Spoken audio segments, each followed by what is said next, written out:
It is week 12 of the NFL season. My 5 best bets are on the way, including a 1.5 unit play. Let's dive into today's picks. But first, we got to do a recap of how we did on Thursday, Thanksgiving Day, a 2-1 day. Hopefully, we can build some momentum going into Sunday, which is today. Hopefully, we can dominate week 12. We had that David Montgomery and Jahmyr Gibbs same game parlay. We had CMC's over, and then Sam Howell, our only loser of the day. We will take a 2-1 day. Let's go 5-0 today and absolutely dominate. I know it hasn't been the greatest start to the NFL season, but I said last video, if we don't have a profitable season, we're giving away $100 to 3 random people. So hit that subscribe button so you don't miss out. We're almost at 200,000 subscribers, like a little over 10,000 away from that. Help us hit that by the end of the season. Now, for the people asking where are the NBA best bets, just wait. I'll have that video posted later on today. NFL obviously starts at 1 p.m. Eastern. So want to get this video out live. Normally it's posted on Saturdays, but it wasn't posted because I was a little bit busy this weekend. However, we did post a video yesterday, our favorite parlays for Sunday. We cashed a one on Thanksgiving Day. We're going to cash another today. So that video is posted I believe yesterday, like 12 p.m. Eastern. So go check it out. It's already live. Go check out 2 parlays. We cooked right around plus 600 odds that we really like to sweat, not only from 1 p.m. to probably 8 p.m. So something to sweat all day long. My last note, Lamar Jackson, free square. It is on Underdog Fantasy for new users. You can use it for just 1 yard. Lamar Jackson's getting 1 yard on Sunday Night Football. You know that. I know that. And if you sign up using our code COS or the top link in the description, you will get a 100% deposit match up to $100. You'll also get that free square since you're a new user, and you'll be able to use it. So take advantage of that. Here's all the states that Underdog Fantasy is live in. We have a Lamar Jackson prop actually later on in this video. So stay tuned for that. We'll be talking about that Sunday Night Football game. But let's dive into the picks. We're going to start with the 1.5 unit play, another same game parlay.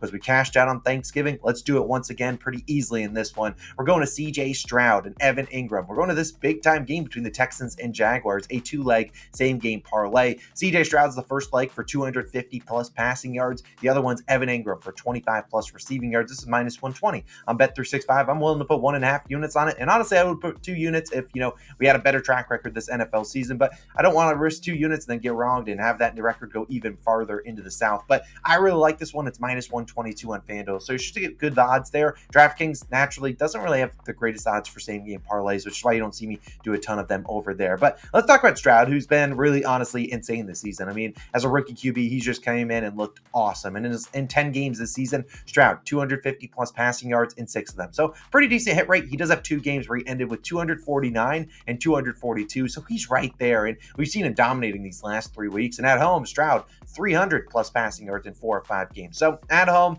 they're obviously playing it. No weather concerns. We should see Stroud dominate here. And the Jaguars, the team he's playing against, the divisional game, high over under. We should see a lot of points in this game. I don't think the Texans score a ton of points if they aren't throwing the football, which the Jaguars, a team that allows the 9th fewest rushing yards per attempt, they're loading the box. And honestly, I don't necessarily know if they want to load the box against CJ Stroud after he already torched them in week 3, but I really like Stroud to dominate today. And we saw these teams, like I said, played in week 3. The Texans dominated that game. They won that one 37-17. It was no contest in Jacksonville. Stroud, 280 passing yards in a game they absolutely dominated. Ingram on the other side had 67 receiving yards. So Stroud, I think this one comes down to him if he can get 250 plus passing yards. And this is just a great matchup for him in a big time divisional game. I expect them to lean on the arm of CJ Stroud. All of his weapons appear to be pretty much healthy. So I really like Stroud to not only hit his regular over, but I think he can easily get us 250 plus passing yards. Then Evan Ingram's the other side. And honestly, I'm not doing a ladder challenge today. I know we lost in agonizing fashion yesterday, which I'll talk about a little bit more in the NBA best bets video live later on this morning. But Ingram will probably be in there for 25 plus because he's done that in 9 of 10 games this season. The Texans allow the most receptions to tight ends in the league. So while I liked his over 4.5 receptions, I was like juiced at like minus 140 on some books. So they were pretty confident he gets 4 or 5 receptions. And if he can't get 25 yards, then I don't know what the heck he's doing. But it's just a great matchup for him. The cornerbacks for the Texans have played a little bit better as of late. I really like him to get at least 25 plus. Stroud to get 250, risking 1.5 units on this at minus 120 on Bet365. Like I said, minus 122 on FanDuel, nearly the identical value. So check out both books if you have them, see which one is the best value and place it there. Stroud and Evan Ingram, we're relying on you. Let's hopefully keep that game close. Or if the Jags want to blow them out, then we see maybe some Stroud garbage time yards. I'll allow that too. Now let's move it on. We got another play. We got 4 more. Let's talk about this guy, a guy that burned us last week, but I am not afraid to go back to the well with him, and I think he's coming through today because we're going to Derrick Henry over 84.5 rushing plus receiving yards, minus 114 on FanDuel. Now, if you don't have rushing plus receiving yards, if you're like, where can I find it on FanDuel? It's under the rushing props tab.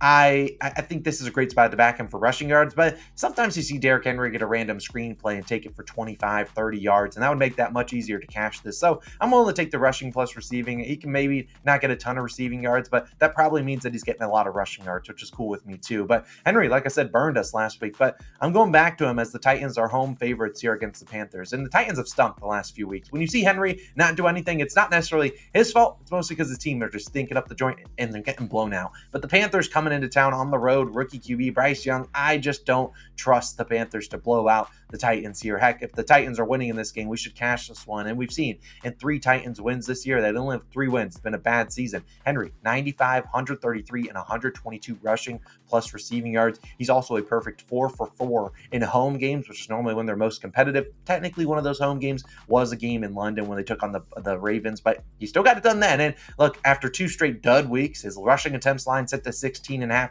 They really think he gets the ball a ton. And even if they don't win this game, I don't see them losing by 2+ scores. The Panthers just really have not beaten a lot of teams this year and really not looked all that great. The Titans have lost 3 games this season by 7 or less, so one possession games. You look at Henry, he had 119, 62, and 113 rushing plus receiving yards in those games. So look, at the Panthers want to come into Tennessee and just absolutely smoke the Titans, whatever. That will be the last time I ever touch a Titans prop. But I really like this one. I think King Henry do a massive day against a very good matchup against the Panthers who have struggled to stop the run. Or with the King. We'll roll with him. You need to make us back some money. Over 84.5 rushing plus receiving yards. Now, my third play. Let's keep it moving. We're going to a pass attempts line. And I really like this one. I've seen a couple other people on this one, and I think it's a sharp play. I really like it. It's Gardner Minshew of the Indianapolis Colts over 32.5 passing attempts. Minus 115 on DraftKings. Now, you can take it at 33.5. In my opinion, Minshew either goes into like the 35, 37s, or maybe even higher than that, or he stays in the upper 20s, 26, 28, somewhere in there. But this is just a great matchup for him against the Tampa Bay Buccaneers. And the last 2 games, you've seen Minshew go under, but it's been really tough matchups, really good matchups in terms of running the football. I mean, you think about who they've placed. The Panthers and the Patriots, they've smoked those 2 teams. I mean, they didn't smoke the Patriots in a very ugly game in Germany, but either way, those are 2 not great run defenses. So they kind of leaned on the run a little bit more, and we've seen Minshew only have 26 and 28 pass attempts in those games. They also only ran 54 and 57 total plays. Very low. The average for them has been 64.8 plays per game. So the fact that they're running nearly almost 10 plays less than they normally do, yeah, they're going to go under because they're running the football a ton. But the NFL lowest for team plays per game is 56.5. And I just think this is a game that's going to be more fast-paced. The Buccaneers, team that also can't really run the football a ton. We're going to see a lot of incompletions today. Probably keep the clock stopped and see a lot more plays run. And this is a Bucs team we've talked about before. Hard to run the football against them.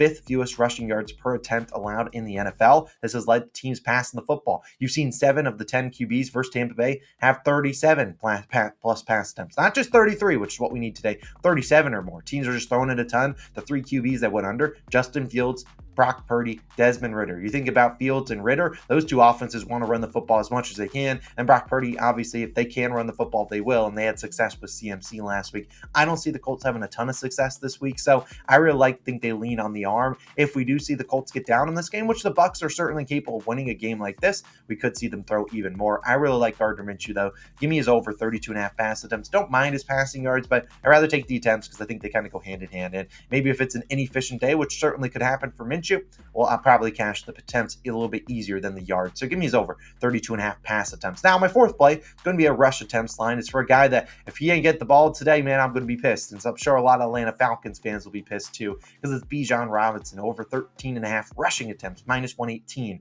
on FanDuel. I don't really want to take this at 14.5 because that marginal, increase can sometimes be the difference, but I would play this up to about minus 135. Now, if you watched our parlay video, which I did a shameless plug at the beginning of this one that we posted yesterday, you would know I'm on Bijan's yards in some capacity, but I like the attempts too because Bijan's a guy that I think they got to get him going. And at 4-6, the Falcons, who have lost 3 straight, I don't see them not going away, just abandoning Bijan Robinson, the guy they spent the number 8 overall pick on.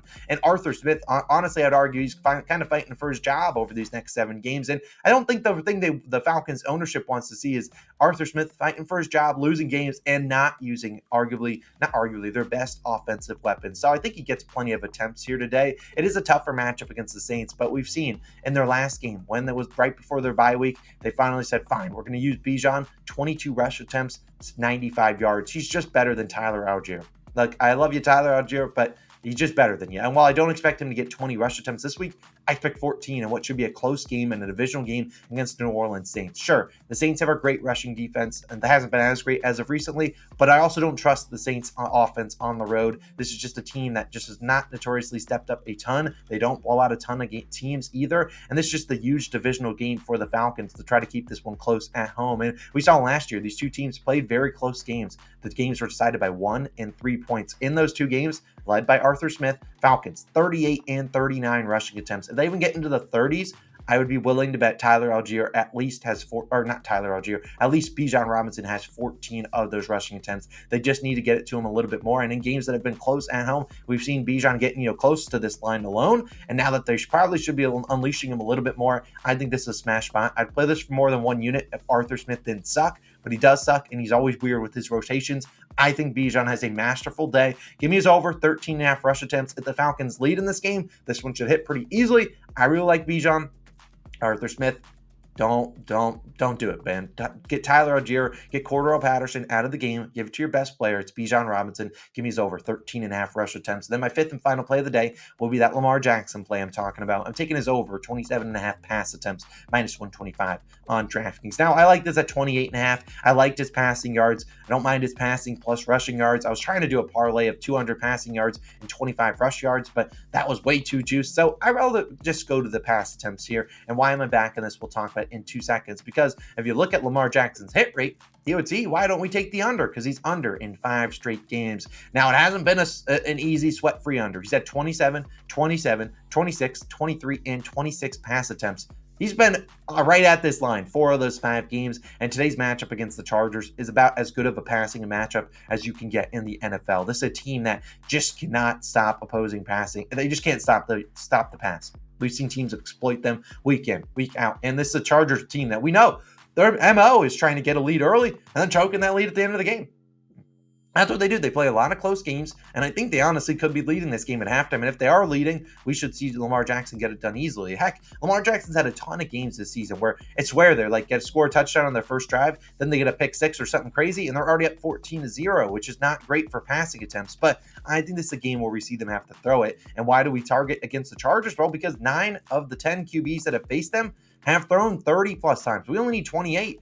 They've thrown 30 plus times against the Chargers. Those are a lot of, offenses that don't really want to throw the football. The only guy that went under was Ryan Tannehill with 24 attempts, and he was like 21 for 24. The last 5 QBs that faced them, 33 pass attempts. And while sure, Lamar Jackson, the Ravens are a run-heavy offense, not as run-heavy as they have been in years past. This is just a great matchup for them to throw the football against. And while Mark Andrews is down and that does hurt the passing attack, maybe that makes Lamar a little bit more inefficient. Maybe they struggle on offense the first couple possessions and they find themselves down by a touchdown or 2. That could happen. Then we see a lot more attempts for Lamar Jackson. But look, the Ravens have had some games this season where they haven't even been competitive, where they've just smoked the competition. However, the Ravens in 6 games where it has been decided by 8 points or less, whether they win or lose that game, Lamar, 31, 33, 31, 38, 30, and 23 pass attempts. I think there's 5 games, but you get the point. In close games, Lamar Jackson is going to be throwing the football, and I think this is a close game where the Chargers have a chance to not only win it outright, but cover the 3-point spread that they're getting.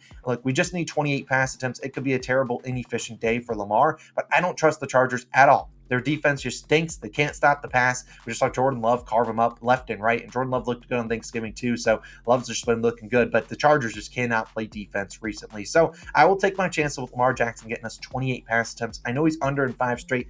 If he ends on the hook, 27 again, I'd be really in shambles, but I think this is a great spot. He gets above 30. So Lamar Jackson, go throw the football. We love you for over 27.5 pass attempts for 1 unit. Those are my 5 favorite picks of the day. Let's go 5-0. Let's dominate, and let's have a winning NFL Week 12. I'll be back for probably later on this evening for my Monday Night Football picks, but either way, dominate. Let's have a day. Hit that subscribe button, drop a like. Our NFL Thanksgiving, or not Thanksgiving, our parlays video for Sunday, like I said, we cashed one on Thanksgiving, is live on the channel. Go check it out right here. If you want to go check out our day in the life video on the second channel, go show it some love. I'll link it on the screen as well. When our NBA best bets video is live later on this morning, late morning, I'll link it on the screen too. Have a great Sunday. I will see you guys back again in the next one. It's Austin. I'm signing out. Let's dominate.